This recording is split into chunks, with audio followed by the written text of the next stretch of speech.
how will hydrogen work in steel making, for example? Perhaps you could just give us a little flavor of that. Sure. Well, there are several ways to decarbonize steel making. Firstly, we continue to use coke, but use carbon capture and storage from the CO2 emissions. Secondly, we substitute coke from coal with biochar. So we use charcoal from wood instead of coke from coal. And we have a circular process with charcoal from wood. We can use hydrogen in steelmaking for direct reduction of iron, DRI.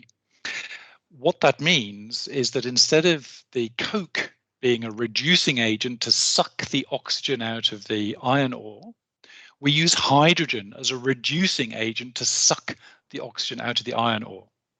When we use coke to suck out the oxygen, we get CO2. When we use hydrogen to suck out the oxygen, we get H2O, water.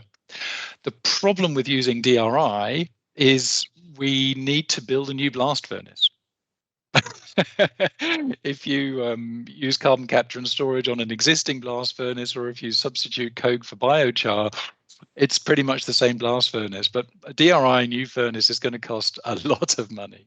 It's a great way to go if you're planning to spend a lot of capital, but some of the other solutions will be quicker retrofits, I think. So there are some great ways to decarbonize steelmaking.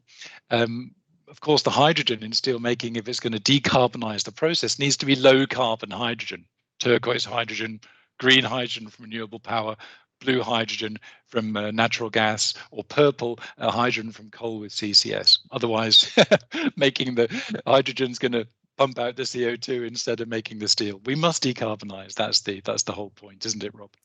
Absolutely, Steve.